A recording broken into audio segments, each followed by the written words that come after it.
Jika membicarakan sejarah panjang gemerlap musik rock blues, maka akan sangat tidak sopan jika tak menyinggung nama seorang Eric Clapton. Mulai dari karir awalnya di berbagai band sampai ia memutuskan untuk bersolo karir, Eric Clapton mendapat julukan sebagai tuhannya gitar atau akrab dengan sebutan Clapton is God. Majalah Rolling Stone menempatkan Eric Clapton di urutan kedua dalam 100 gitaris paling berpengaruh di dunia. Seperti apakah kisah seorang Eric Clapton ini? Kita akan memulainya dengan sepak terjangnya dalam dunia musik tahun 60-an. Tapi sebelum itu, coba dengar lagu ini deh yang berjudul Wonderful Tonight.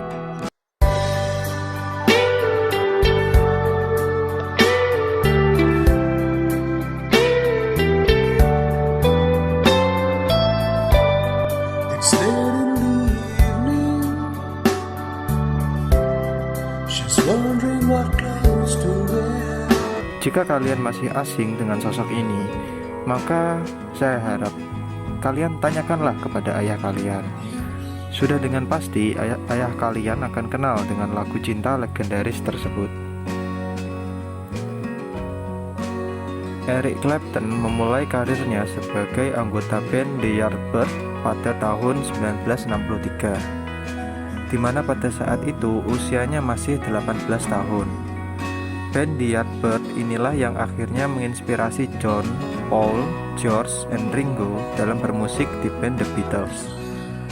The Yardbirds menelurkan lagu hits seperti For Your Love yang selanjutnya membuat band tersebut mengincar arus musik mainstream dan cenderung mengubah genre musiknya ke arah pop.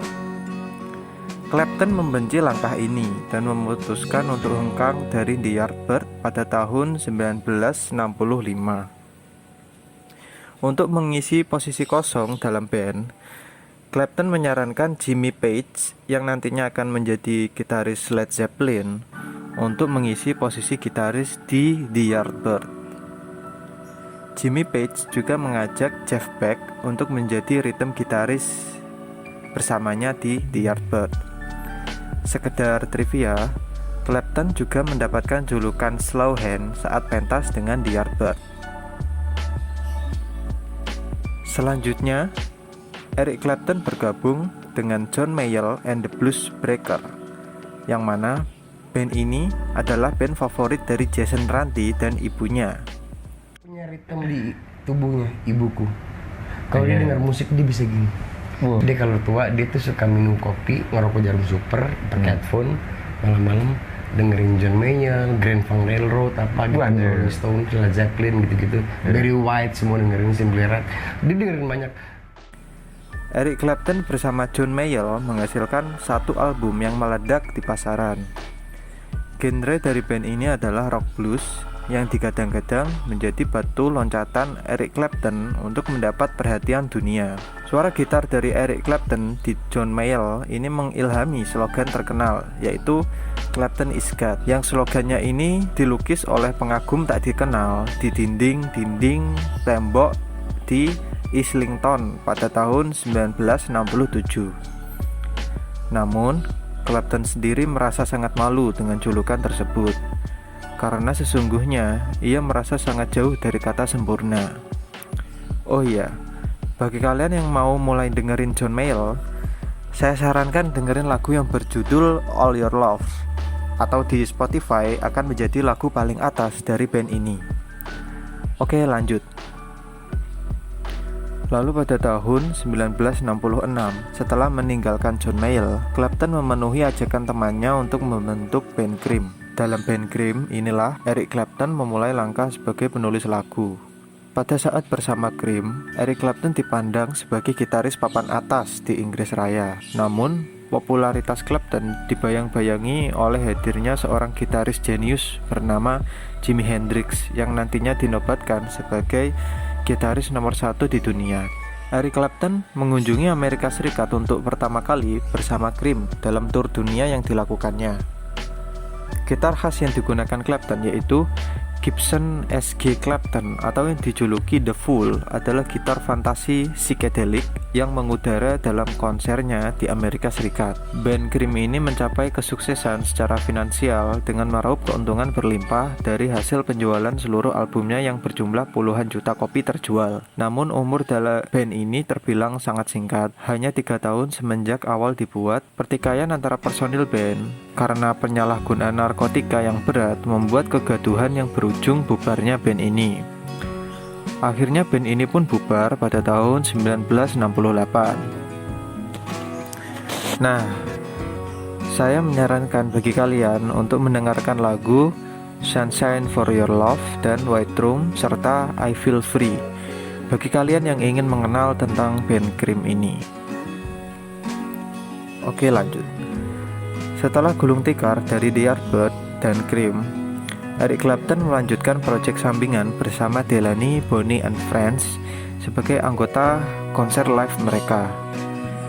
Eric Clapton juga berkontribusi dalam lagu The Beatles yang berjudul While My Guitar Gently Weeps dengan memainkan solo gitar utama dalam lagu tersebut. Dan Clapton juga sempat tampil dengan John Lennon, Keith Richards, dan Mitch Mitchell dalam grup sekali tampil The Dirty Mac. The Dirty Mac tampil sekali dalam acara televisi bertajuk Rock and Roll Circus dengan bintang utama The Rolling Stones yang tayang di televisi Amerika Serikat. Setelah melanglang buana dengan beberapa artis, akhirnya pada tahun 1968 Clapton membentuk band yang bernama Derek and the Dominos. Anggota dari Derek and the Dominos adalah Bobby Whitlock, Carl Radler, Jim Garden, dan Eric sendiri. Derek and the Dominos mengusung genre blues rock seperti band-band sebelumnya. Selang waktu sebelum merilis album pertama, kedekatan Clapton dengan gitaris The Beatles, yaitu George Harrison, tampak semakin intim. Clapton pun secara mengejutkan memiliki ketertarikan dengan istri George, yaitu Pattie Boyd. Waktu itu, George dan Pattie Boyd sedang di ujung tanduk pernikahan mereka. Namun, Pattie Boyd seakan menolak cinta dari Clapton. Dan hasilnya, penolakan dari Pattie Boyd ini membuat Clapton patah hati dan membuatnya menulis lagu yang berjudul Layla dan terbit dalam album pertama Derek and the Dominos. Umur dari Derek and the Dominos ini tidak bertahan lama. Banyak sekali tragedi yang mengombang-ambingkan personil dari band ketiga Eric Clapton ini. Di antaranya adalah kematian dari gitaris nomor 1 di dunia, yaitu Jimi Hendrix, yang membuat Clapton menjadi kehilangan selera untuk memainkan musik. Juga kematian dari Allman, sang gitaris dari Allman and Brothers, karena kecelakaan motor. Personil lainnya pun turut menyumbangkan kekeruhan dalam penggunaan narkotika yang menyebabkan bentrokan ego di antara personil band ini.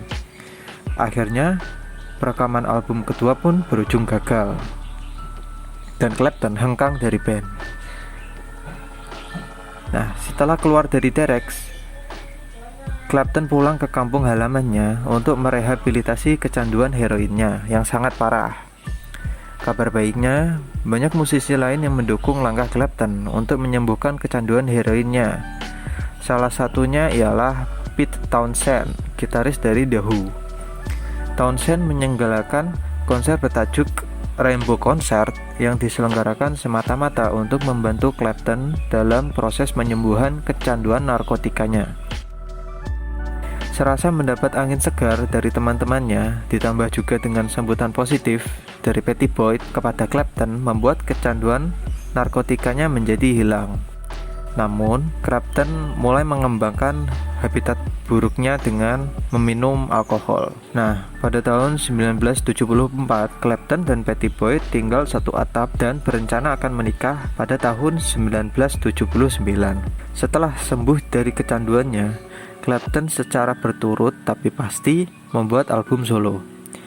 Album solo keduanya yang berjudul 461 Ocean Boulevard mencapai kesuksesan finansial dengan lagu hits I Shot the Sheriff yang merupakan lagu cover dari Bob Marley dengan judul yang sama.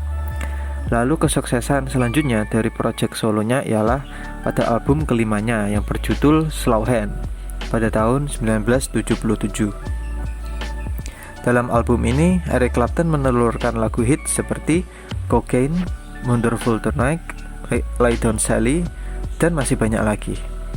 Hingga secara bertahap, Clapton membuat album solo secara terus-menerus. Eric Clapton telah banyak disebut-sebut sebagai gitaris paling berpengaruh di dunia. Clapton adalah salah satu atau bisa dibilang satu-satunya seniman yang dinobatkan 3 kali dalam Rock and Roll Hall of Fame. Yang pertama sebagai artis solo, dan yang kedua dan ketiga saat bersama di Yardbird dan Cream. Dia juga mendapatkan peringkat kedua dalam daftar 100 gitaris paling berpengaruh versi majalah Rolling Stone, dan ia mendapat peringkat 4 dalam daftar 50 gitaris terbaik versi Gibson. Pada tahun 2001, situs The Guardian menempatkan Eric Clapton di peringkat ke-7 dalam daftar 50 peristiwa penting dalam sejarah musik rock. Eric Clapton dikenal keahliannya dalam memainkan instrumen gitar dan merevolusi permainan gitar rock and roll. Sebelum Eric, suara gitar digunakan untuk rockabilly yang dipopulerkan oleh Chuck Berry dan dimodernisasi oleh Keith Richards. Clapton mempelajari kedua unsur ini dan memasukkan gaya electric blues